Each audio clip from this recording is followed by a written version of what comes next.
House Bill 23-1120, Eviction Protections for Residential Tenants.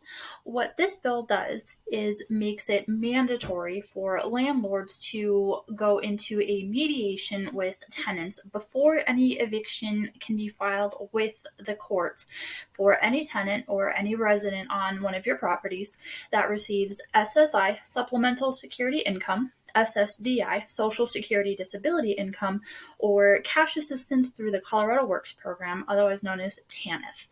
So what this bill does is it puts the burden back on the landlord to, number one, find out if any of your tenants have any of those three covered incomes, supplemental security income, Social Security Disability Income, and TANF.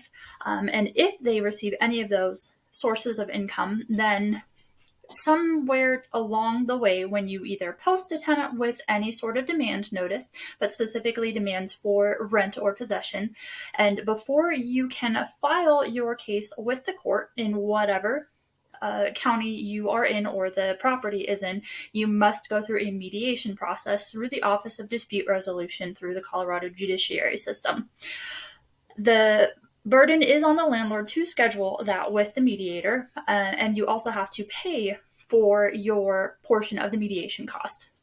And the mediator will then reach out to the tenant and get it scheduled with the tenant as well. They'll basically confirm that the day you chose for your mediation works for the tenant, and if not, then they will reschedule it, and the state will pay for the tenant's portion of the mediation cost.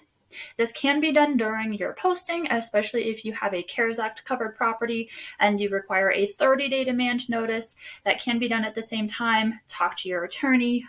As always, nothing that this site says is anything, it should be construed in any way, shape, or form as legal advice. Please talk to your attorney about how they recommend that you handle all of these bills. Thank you.